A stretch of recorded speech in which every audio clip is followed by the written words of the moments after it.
Your excellency प्रधानमंत्री Ishiba जी, भारत और Japan के बिजनेस लीडर्स, देवी और सज्जनों, नमस्कार। कोनिचिवा। मैं आज सुबह ही टोक्यो पहुंचा हूं। मुझे बहुत खुशी है कि मेरी यात्रा की शुरुआत बिजनेस जगत के दिग्गजों के साथ हो रही है और उसमें से आपसे बहुत लोग हैं जिनसे मेरा व्यक्तिगत परिचय रहा है। जब मैं गुजरात में था तब भी, और गुजरात से दिल्ली आया तो तब भी। आप में से कई लोगों से बहुत ही निकट परिचय मेरा रहा है और मुझे खुशी है कि आज सबसे मुझे मिलने का अवसर मिला है। मैं प्रधानमंत्री इशिबा का विशेष रूप से आभार व्यक्त करता हूं कि वे इस फोरम से जुड़े हैं। उनके बहुमूल्य वक्तव्य के लिए मैं उनका अभिनंदन करता हूं। साथियों, भारत की विकास यात्रा में जापान हमेशा एक अहम पार्टनर रहा है। मेट्रो से लेकर मैन्युफैक्चरिंग तक, सेमीकंडक्टर से लेकर स्टार्टअप्स तक, हर क्षेत्र में हमारी साझेदारी आपसी विश्वास का प्रतीक बनी है। जापानी कंपनियों ने भारत में $40 बिलियन से ज्यादा का निवेश किया है। मात्र पिछले 2 वर्षों में $13 बिलियन का प्राइवेट इन्वेस्टमेंट हुआ है। JBIC कहता है कि भारत सबसे प्रॉमिसिंग डेस्टिनेशन है।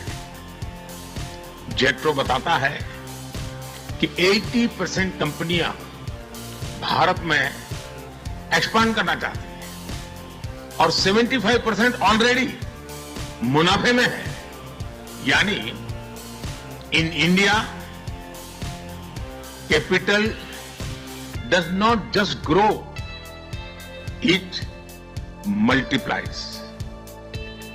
साथियों, पिछले 11 वर्षों में भारत के अभूतपूर्व ट्रांसफॉर्मेशन से आप सब भली भांति परिचित हैं। आज भारत में पॉलिटिकल स्टेबिलिटी है, इकोनॉमिक स्टेबिलिटी है, पॉलिसी में पारदर्शिता है, प्रेडिक्टेबिलिटी है। आज भारत विश्व की सबसे तेज ग्रो करने वाली मेजर इकोनॉमी है और बहुत जल्द विश्व की तीसरी सबसे बड़ी इकोनॉमी बनने जा रहा है। वैश्विक ग्रोथ में भारत 18% योगदान दे रहा है। भारत की कैपिटल मार्केट्स में अच्छे रिटर्न्स मिल रहे हैं। एक मजबूत बैंकिंग सेक्टर भी है। लो इन्फ्लेशन और लो इंटरेस्ट रेट्स, करीब $700 बिलियन के फॉरेक्स रिजर्व है। साथियों, इस बदलाव के पीछे हमारी रिफॉर्म, परफॉर्म और ट्रांसफॉर्म की अप्रोच है। 2017 में हमने वन नेशन वन टैक्स की शुरुआत की थी।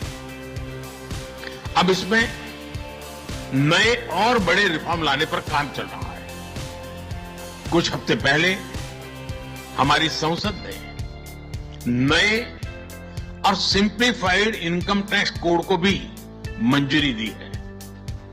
हमारे रिफॉर्म्स केवल टैक्स प्रणाली तक सीमित नहीं है। हमने ईज ऑफ डूइंग बिजनेस पर बल दिया है। बिजनेस के लिए सिंगल डिजिटल विंडो अप्रूवल की व्यवस्था की है। हमने 45,000 कंप्लायंसेस रेशनलाइज किए हैं। इस प्रक्रिया को गति देने के लिए डीरेगुलेशन पर एक उच्च स्तरीय कमेटी बनाई गई है। डिफेंस और स्पेस जैसे सेंसिटिव क्षेत्रों को प्राइवेट सेक्टर के लिए खोल दिया गया है। अब हम न्यूक्लियर एनर्जी सेक्टर को भी खोल रहे हैं। साथियों, इन रिफॉर्म्स के पीछे हमारा विकसित भारत बनाने का संकल्प है, हमारा कमिटमेंट है, कन्विक्शन है और स्ट्रेटेजी है। और विश्व ने इसे रिकॉग्नाइज ही नहीं, एप्रिशिएट भी किया है। S&P ग्लोबल ने 2 दशक बाद भारत के क्रेडिट रेटिंग अपग्रेड किए हैं। The world is not just watching India, it is counting on India. साथियों, अभी भारत जापान बिजनेस फोरम की रिपोर्ट प्रस्तुत की गई। कंपनियों के बीच हुई बिजनेस डील्स, इसका बड़ा विस्तार से वर्णन दिया गया। इस प्रगति के लिए मैं आप सभी का बहुत बहुत अभिनंदन करता हूं। हमारी साझेदारी के लिए मैं भी कुछ सुझाव बड़ी नम्रतापूर्वक आपके समक्ष रखना चाहूंगा। पहला है मैन्युफैक्चरिंग। ऑटो सेक्टर में हमारी भागीदारी बेहद सफल रही है और अभी प्रधानमंत्री जी ने इसका विस्तार से वर्णन किया।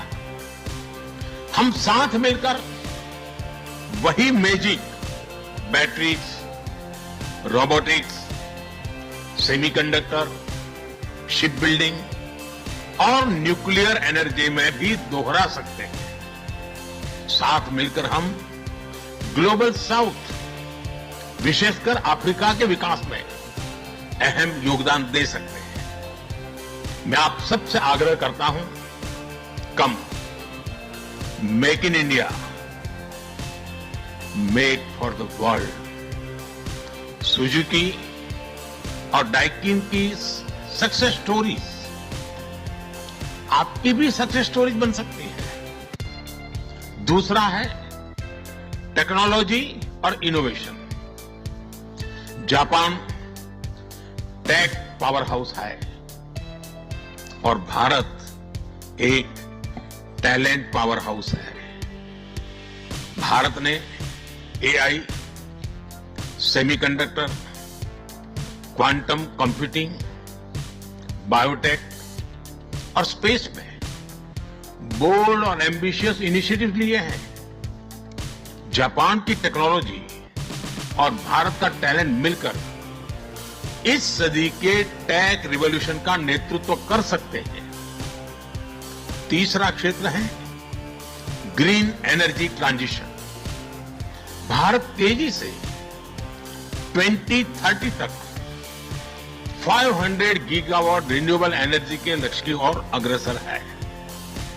हमने 2047 तक 100 गीगावाट न्यूक्लियर पावर का भी लक्ष्य रखा है। सोलर सेल्स हो या फिर ग्रीन हाइड्रोजन, साझेदारी की अपार संभावनाएं हैं। भारत और जापान के बीच जॉइंट क्रेडिट मैकेनिज्म पर समझौता हुआ है। इसका लाभ उठाकर क्लीन और ग्रीन फ्यूचर के निर्माण में सहयोग किया जा सकता है। चौथा है नेक्स्ट जेन इंफ्रास्ट्रक्चर। पिछले एक दशक में भारत ने नेक्स्ट जनरेशन मोबिलिटी और लॉजिस्टिक इंफ्रास्ट्रक्चर में अभूतपूर्व प्रगति की है। हमारे पोर्ट्स की क्षमता दोगुनी हो गई है। 160 से ऊपर एयरपोर्ट्स हैं। 1000 किलोमीटर लंबी मेट्रो लाइन बनी है। जापान के सहयोग से मुंबई और अहमदाबाद हाई स्पीड रेल पर काम चल रहा है। लेकिन हमारी यात्रा यहीं नहीं रुकती। Japan's excellence and India's scale can create a perfect partnership. पांचवा है स्किल डेवलपमेंट और people to people types. Bharat का स्किल्ड युवा टैलेंट वैश्विक जरूरतें पूरी करने की क्षमता रखता है। इसका लाभ जापान भी उठा सकता है। अब भारतीय टैलेंट को जापानी भाषा और सॉफ्ट स्किल्स में ट्रेनिंग दें और मिलकर एक जापान रेडी वर्कफोर्स तैयार करिए। A shared workforce will lead to shared prosperity। साथियों, अंत में मैं यही कहना चाहूंगा, India and Japan partnership is strategic and smart, powered by economic logic. We have turned shared interest into shared prosperity. India is the springboard for Japanese businesses to the global south. Together, we will shape the Asian century for stability, growth and prosperity. इन्हीं शब्दों के साथ मैं प्रधानमंत्री Ishiba जी और आप सभी का आभार प्रकट करता हूं। अरिगातो गोजाइमास। बहुत बहुत धन्यवाद।